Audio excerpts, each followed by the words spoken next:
Olá, pessoal. Sejam todos bem-vindos para mais uma aula de Física do nosso Pré-ENEM Legal. Eu sou o professor Hélio, sou professor de Física e vamos dar início hoje a um novo conteúdo na nossa revisão, nessa jornada que estamos fazendo até a chegada do nosso Enem. Hoje nós vamos estudar um assunto muito interessante que sempre está presente também no nosso dia a dia e nas questões do Enem, que é o assunto relacionado à temperatura. Olha que assunto legal, né? Então, o assunto de temperatura a gente pode observar no nosso dia a dia, no nosso cotidiano, e é um assunto muito cobrado também nas questões do Enem. Vamos lá então para o nosso conteúdo? Então vamos aqui no nosso slide para o assunto de termologia primeiro. Termologia é o ramo da física que estuda o calor e os fenômenos térmicos relacionados. Você lembra que calor é energia térmica em movimento. E essa energia em movimento sempre vai fluir de um corpo de maior temperatura para um corpo de menor temperatura. Esse conceito aqui, pessoal, é muito importante você entender, viu? Então, o calor flui de um corpo de maior temperatura para um corpo de menor temperatura. Aí nós vamos ter a transferência de calor. Não esqueça desse detalhe, ok? Continuando aqui, no Sistema Internacional de Unidade, nós temos que a unidade para o calor é joules, que você vai representar pela letra J. Mas também é comum nós usarmos o cal, a caloria.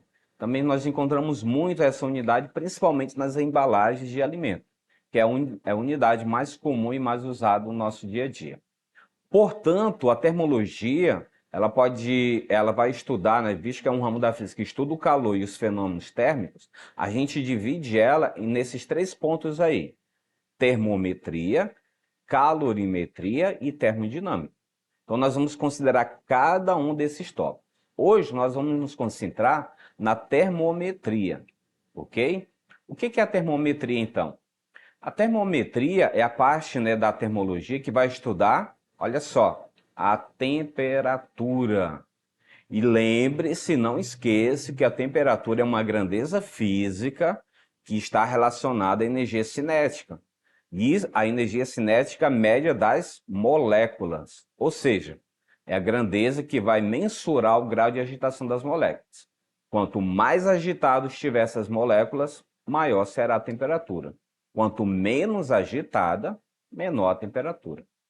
A escala padrão estabelecida no SI, no Sistema Internacional, a unidade que nós usamos é o Kelvin, tá? O K. Mas, no nosso dia a dia, aqui no nosso país, nós usamos o Celsius. E países como de língua inglesa usam o Fahrenheit, tá certo?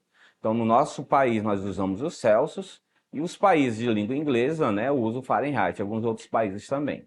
Mas no SI, não esqueça, no Sistema Internacional de Unidades, a unidade é o Kelvin.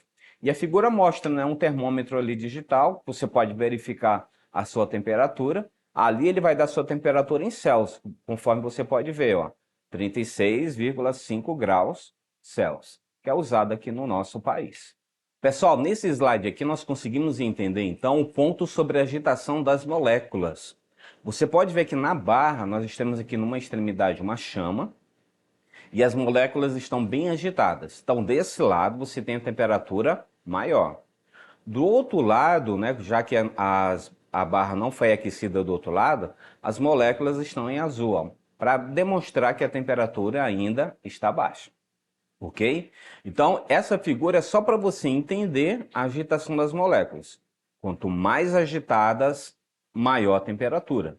Quanto menos agitada, menor a temperatura. Ok? A medida de temperatura, que nós usamos, conforme nós mencionamos para vocês, é o Celsius.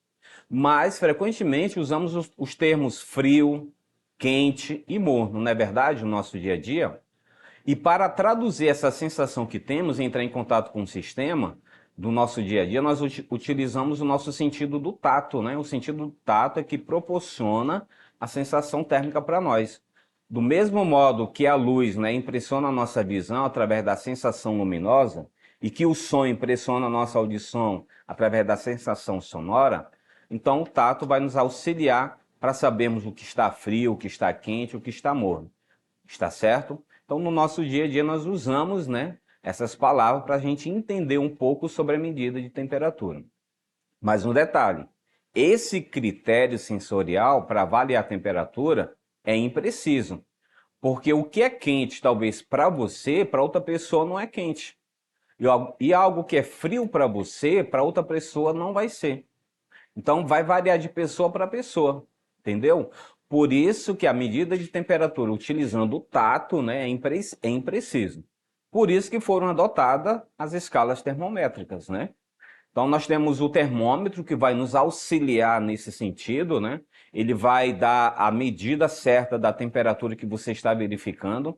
Nós utilizamos muito antigamente, né, o termômetro de mercúrio. Hoje nós já temos os termômetros digitais para nos auxiliar para saber essa variação. Então o termômetro, né, vai nos dar a noção de temperatura, né? Saber a variação de temperatura que está ocorrendo em um determinado corpo, né? E temos a sensação térmica que nós estamos sentindo no momento. Aí ele vai dar o valor preciso para você. E está aqui as nossas escalas termométricas, ó. Na escala Kelvin, olha só o ponto interessante aqui na figura. No ponto de ebulição da água, a temperatura Kelvin vai marcar 373,15. Já no ponto de fusão da água, ele vai marcar 273,15. E o zero absoluto, né, está ali embaixo, ó, ok? Vai ser representado pelo valor numérico zero. Então a escala Kelvin, que é a escala do Sistema Internacional, que é utilizada principalmente nos laboratórios, né, é esses valores aí. Agora vamos trazer para o nosso dia a dia, né? No nosso país, conforme nós já falamos, é o grau Celsius, ok? O grau Celsius, o ponto de ebulição da água é 100. Já o ponto de fusão da água é 0. E o zero absoluto vai ser representado pelo valor de menos 273,15 graus Celsius. Já no Fahrenheit vai mudar esse valor. Ó. No ponto de ebulição da água é 212. No ponto de fusão da água é 32. E o zero absoluto vai ser representado pelo valor negativo de 459. Olhem novamente para essas escalas, pessoal. Quando você ouvir, por exemplo, nas questões, alguém falando que a temperatura negativa foi de 300, tá? Um valor numérico, né? Menos 300, será que esse valor vai corresponder à escala Celsius? Não. Se você olhar bem ali na escala, o menor valor que você vai encontrar negativo da escala Celsius é menos 273,15. Então, se você ouviu, né, que o valor negativo foi de menos 300, um exemplo, então está se referindo à escala Fahrenheit. Ó. E a escala Kelvin, outro detalhe, ó, não tem valor negativo, tá? Não tem valor negativo, é absoluto. Por isso que você não vai encontrar ali na escala Kelvin a bolinha ali como a gente tem ali do grau Celsius e do grau Fahrenheit, ó, para representar o grau. Só quem vai ter grau é o Celsius e o Fahrenheit. O Kelvin, como é a escala absoluta, não tem. E está aqui para a gente entender as duas escalas que nós utilizamos no nosso dia a dia, né? Tanto o Celsius como o Fahrenheit. Note que ali no termômetro, a escala Celsius foi dividida em 100 partes iguais. Já na escala Fahrenheit, ela foi dividida em 180 partes. Então você pode ver que a distância ali está diminuindo em relação à outra, né? Então essa é a diferença entre as duas escalas, ok? Então, as partes que foram divididas. E você tem aqui uma projeção aqui da conversão de escala termométrica. Você não precisa decorar isso aqui, tá? É apenas para você ter uma ideia de como a gente faz a transformação de uma temperatura para outra, né? De Kelvin para Celsius, de Kelvin para Fahrenheit, de Celsius para Kelvin, de Celsius para Fahrenheit e de Fahrenheit para Celsius e de Fahrenheit para Kelvin, ok? Então, essas são as relações que vocês podem estar utilizando, principalmente nas questões do material que você tem aí, que você vai resolver. Então, você pode estar usando essa dica aí, tá, para facilitar na hora da resolução, ok? Vamos lá, então, para a revisão das questões? Pegue novamente o seu exemplar, o seu livro, né, Ciência da Natureza, a prova Enem do primeiro ano. Você vai abrir aí na página 102. Então, a questão diz o seguinte para nós. Congele um alvo na hora com esta arma de nitrogênio líquido. Desenvolvida para ser usada responsavelmente por profissionais como médicos, pesquisadores e até chefe de cozinha, a Brymil Cry AC é capaz de disparar uma rajada de nitrogênio líquido que instantaneamente congela o alvo a 320 graus abaixo de zero. É a maneira perfeita de garantir que uma casquinha de sorvete não derreta, ou que a bateria de um laptop não sobreaqueça. Mas vamos ser sinceros, qualquer um fora das profissões anteriormente mencionadas usaria apenas para congelar e despedaçar qualquer coisa que apareça pela frente. Interessante, né? Olha só esse brinquedinho aí que se fosse possível, né, você utilizar. Então, uma arma para congelar as coisas. Mas vamos entender aqui a questão. Em relação ao comentário de Andrew Lisensky sobre a temperatura do nitrogênio líquido, fica evidente que, letra A, houve erro a mencionar a temperatura, pois esse valor não pode ser atingido em nenhuma das escalas termométricas convencionais, Celsius, Fahrenheit e Kelvin. B, a notícia veio de um site norte-americano e a temperatura está expressa em grau Fahrenheit. A temperatura está corretamente expressa em Kelvin, por se tratar de um texto científico. Trata-se de um texto de cunho científico e, portanto, apresenta a temperatura em graus Fahrenheit. E letra E, o autor converteu a temperatura para a escala Celsius para facilitar a compreensão dos leitores brasileiros. Então vamos lá, entender essa questão. Ele deu um valor lá para nós, lembra qual foi o valor? 320. Negativo ou positivo? Bem, ele falou lá na questão negativo, não foi isso? Então, se você lembrar das escalas que nós vimos, né, do Kelvin, grau Celsius, grau Fahrenheit, você pode ver que o Kelvin não tem valor negativo. Grau Celsius, qual é o menor valor? Menos 273. Então, qual é a escala que ele usou? A escala Fahrenheit, ó. A escala Fahrenheit vai até menos 459. Então, a resposta que você vai marcar, a letra B, ok? Então, a letra B, ele utilizou a escala Fahrenheit para mencionar aquele valor para nós. Questão bem simples, né? Fácil de compreender. Basta você entender, né, esses valores aí das três escalas mais usadas que nós temos. Próxima questão. Também no seu livro, né, na página 105, a questão diz o seguinte: semana ainda começa quente e seca em Brasília. Os últimos dias estão sendo marcados por sol, muito calor e umidade baixa em Brasília. Durante a tarde de domingo, a temperatura chegou a 33 graus na região do aeroporto JK e a umidade relativa do ar caiu para 19%. Fora o calor da tarde, a capital federal também vem passando por madrugadas abafadas. O INMET registrou a temperatura mínima de 21,2 graus Celsius na madrugada de sábado, 27, a mais abafada do ano, até agora. A maior mínima anterior era de 20,9 graus Celsius no dia 18 de setembro.